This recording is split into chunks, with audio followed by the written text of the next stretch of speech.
এই ভিডিওটি দেখুন। অন্নপূর্ণার ভেরিফিকেশন লিস্ট চলে এসছে। হ্যাঁ বন্ধুরা, তোমরা ঠিকই শুনেছো, অন্নপূর্ণার ভেরিফিকেশন লিস্ট চলে এসছে। আগস্টের 17 তারিখে কারা কারা টাকা পেতে চলেছে আমি দেখো দেখে দিচ্ছি আমাদের এখানে লিস্টটা। তো তোমরা দেখতে পাচ্ছ জুন মাসে কারা পেয়েছে, জুলাইতে কারা পেয়েছে এবং আগস্টে কারা পেতে চলেছে। যারা টাকা পাবে আগস্ট মাসে তাদের অ্যাপ্রুভ দেখাচ্ছে। আগস্ট মাসের পর থেকে যারা টাকা পাবে তাদের অ্যাপ্রুভ হয়ে গেছে। অনেকজন জুন মাসে পেয়েছে, জুলাই মাসে পায়নি, আবার অনেকজন জুলাই মাসে পেয়েছে, জুন মাসে পায়নি। এরকমই যারা আছে তাদের নো ইয়েস লেখা হয়েছে, দেখতে পাচ্ছ। আর হ্যাঁ, তোমরা কিভাবে জানতে পারবে তোমরা মানে আগস্ট মাসে টাকা পাবে বা এরপর থেকে অন্নপূর্ণা যোজনা 3,000 টাকা পাবে নাকি, তো সেটা তোমাদের কি করতে হবে, তোমাদের পাশাপাশি কোনো অঞ্চলে মানে তোমরা যে এলাকায় আছো ওই এলাকায় অঞ্চলে বিডিও অফিসে বা পৌরসভাতে গিয়ে দেখতে হবে তোমাদের নাম লিস্ট আপ হয়ে গেছে। কারা কারা জুলাইয়ে টাকা পেয়েছে বা আগস্টে টাকা পাবে বা জুনে টাকা পেয়েছে বা আগস্টের পর থেকে কারা কারা অন্নপূর্ণা যোজনা 3,000 টাকা করে পেতে চলেছে তাদের লিস্টটা বেরিয়ে এসছে। কিছু জনের, সবার আসেনি, কারণ সব ফাইনাল লিস্ট আবার একজনের মানে আবার বেরোবে। এখন তো কদিন বাকি আছে, 17 তারিখের মধ্যে আবার একটা লিস্ট আপ হবে। তো তোমাদের নাম আছে নাকি, তোমরা কাছাকাছি অঞ্চলে পৌরসভাতে বা বিডিও অফিসে গিয়ে দেখো যে তোমাদের লিস্টে তোমাদের নাম আছে নাকি, বা যাদের সাবমিট এখনো দেখো দেখতে পাচ্ছ ভেরিফিকেশন পেন্ডিং হয়ে আছে, মানে তাদের এখনো ভেরিফিকেশন চলছে বা চলবে এরকমই। অনেকজনে আন্ডার ইনকোয়ারি দেখেছিল, দেখতে পাচ্ছ তাদের এখন অ্যাপ্রুভ হয়ে গেছে। তো তারা বলছে না আমাদের ফোনে এখনো আন্ডার ইনকোয়ারি হয়ে আছে বা আমাদের ফোনে অ্যাপ্রুভ হয়ে আছে। তোমাদের ফোনে স্ট্যাটাসে কোনো পরিবর্তন হচ্ছে না, হচ্ছে একমাত্র সরকারি দপ্তরগুলোতে। তাই তোমরা টেনশনে যারা আছো যে আমরা আগস্টে টাকা পাবো কি পাবো না, তো তোমরা মানে একবার বিডিও অফিস বা অঞ্চলে গিয়ে খোঁজ নিতে পারো, তোমাদের লিস্ট আপ চলে এসছে যারা যারা পাবে। নমস্কার, আমি মানবাধিকার কর্মী সঙ্গীতা চক্রবর্তী বলছি। আজ একটি ছোট্ট ভিডিও নিয়ে আপনাদের সামনে এসে হাজির হয়েছি। তার কারণ এই ভিডিওটি বানাচ্ছি আমাদের মাননীয় মুখ্যমন্ত্রী শুভেন্দুদা এবং আমাদের রাজ্যের রাজ্য সভাপতি শ্রমিক ভট্টাচার্যদা, তার জন্য। তাদেরকে জাস্ট আমি কয়েকটা রিকোয়েস্ট করার জন্য এই ভিডিওটি বানাচ্ছি। দেখুন, পশ্চিমবঙ্গে আপনারা এসছিলেন ভাতার বিনিময়ে, ভাতার একটা জিগির তুলে। তো পশ্চিমবঙ্গে অন্নপূর্ণা ভাণ্ডার লক্ষ্মীর ভাণ্ডারের বিকল্প হিসাবে এসছিল এবং তার ডবল বেনিফিট মেয়েরা যাতে করে পায়, মেয়েদের মধ্যে একটা আন্দোলন বা একটা কি বলবো একটা উত্তেজনা সৃষ্টি করে মেয়েদের মধ্যে যে চেঞ্জেস এসছিল তা কিন্তু অন্নপূর্ণা ভাণ্ডারকে কেন্দ্র করেই কিন্তু এসছিল এবং মহিলাদের মধ্যে ভোটের পার্সেন্টেজ কিন্তু বেড়েছিল শুধুমাত্র এই অন্নপূর্ণা ভাণ্ডার লক্ষ্মীর ভাণ্ডারের বিকল্প হিসাবে।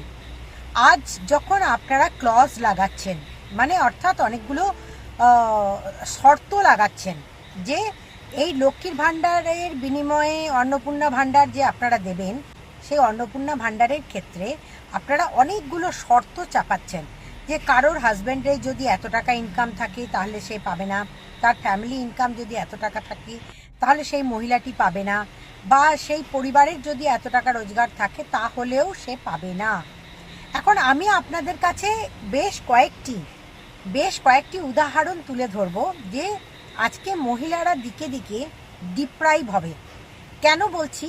কারণ এখনো পর্যন্ত পুরুষতান্ত্রিক সমাজ ব্যবস্থায় নারীদের ভাতাটা, মানে অর্থাৎ আমি বার্ধক্য ভাতা নিয়ে বলছি না, কারণ বার্ধক্য ভাতায় আপনারা কোনো রকম কোনো ক্লজ চাপাননি, সেখানে আপনারা প্রত্যেককেই দেবেন বলেছেন। কিন্তু যে অন্নপূর্ণা ভাণ্ডারের কথা আপনারা বলছেন, সেখানে একজন পুরুষ মানুষও যদি 1 লাখ টাকা, 2 লাখ টাকা, 3 লাখ টাকা, 4 লাখ টাকাও রোজগার করেন, অনেক সময় দেখা যায়, আমরা দেখতে পেয়েছি পশ্চিমবঙ্গের প্রান্তরে ঘুরে ঘুরে গ্রাম বাংলায় মহিলারা এতটাই পরিমাণে ডিপ্রাইভ যে তার স্বামী কত টাকা মাইনে পায় সেটুকু সে জানতে পারে না। অর্থাৎ মাসের 1 তারিখ বা 2 তারিখ গেলে তার হাতে 3,000 টাকা তুলে দেবার মতো যে তুমি তোমার মতো করে খরচা করবে।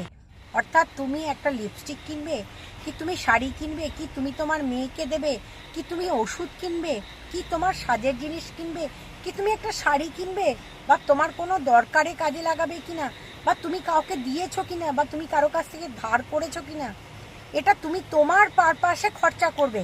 এইরকম হাত খরচ দেবার জন্য কোনো স্বামী তার স্ত্রীর হাতে টাকা তুলে দেন না। ম্যাক্সিমাম স্বামীরা বলছি, ম্যাক্সিমাম স্বামীরা। তার মধ্যে কিছু স্বামী এক্সেপশনাল আছে, বা কিছু ছেলেরা যারা মাতৃনির্ভর মারা যারা আছেন তারাও, সেই ছেলেরাও পর্যন্ত মাদের হাতে এইভাবে টাকা তুলে দেন না। 1 তারিখ বা 2 তারিখ গেল, যেভাবে আপনারা অন্নপূর্ণা ভাণ্ডারে টাকা ঢোকাচ্ছেন সেইভাবে তারা কিন্তু সেই আশায়, অন্নপূর্ণা টাকাটার ভরসার আশায় কেউ ওষুধ কেনেন, কেউ মাসে দুধ খান, কেউ ওষুধ ফলমূল খান, কেউ তার মেয়ের বাড়িতে কিছু কিনে পাঠান বা মেয়েকে কিছু পাঠান। এই ধরনের এই টাকাটার ওপর ডিপেন্ড করে তারা অনেক কিছু করেন। তো আমি আপনাদেরকে বলবো, এই ডিসক্রিমিনেশনটা প্লিজ দয়া করে আপনারা অন্তত মহিলাদের ক্ষেত্রে ছাড়টা দেবেন। কারণ মহিলা বলে শুধু নয়, পশ্চিমবঙ্গে এখনো নারী পুরুষের সমান অধিকার, সমানাধিকার এখনো পর্যন্ত তৈরি হয়নি। এখনো পর্যন্ত এই যে দেখছেন বেশ কয়েকদিন যাবৎ পশ্চিমবঙ্গের বুকে এতগুলি ন্যাক্কারজনক ঘটনা ঘটার পরেও যদি আমাদের চোখ না খোলে যে আমরা নারী পুরুষের সমান অধিকার দেওয়ার জন্য ভাতার ব্যবস্থা করেছি, সেখানে নারীদের যেমন ভাতার ব্যবস্থা করেছি, বেকার পুরুষদেরও একটা সময় পর আপনারা ভাতার ব্যবস্থা করবেন, সেটাও আমরা জানি। তো সমান অধিকার যখন তৈরি করছি এবং ভাতার বদলে যখন ভাতা দিয়েই মানুষকে সন্তুষ্ট রাখতে হবে এবং সরকারি আর্থিক সহায়তা দিয়ে তাদেরকে এগিয়ে নিয়ে আসতে হবে, সুতরাং নারীদের ক্ষেত্রে অন্নপূর্ণা ভাণ্ডারের ক্ষেত্রে আমি বলবো, এবং রেশনের ক্ষেত্রে যে ক্লজগুলো আপনারা রাখছেন সেক্ষেত্রেও কিন্তু নারীদের মধ্যে প্রশ্ন উঠে গেছে।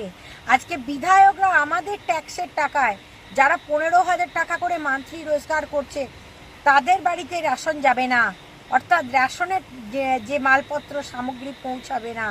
আজকে যখন সেটা বলছেন এদিকে, তাহলে বিধায়কদের যে 1,10,000 টাকা তাদের টাকাগুলো বাড়তে থাকবে, আর এদিকে সাধারণ মানুষকে কাটকাতে থাকবেন তাদের রেশনের সামগ্রী, সেটা কিন্তু সাধারণ নারীরা মেনে নিতে পারছেন না।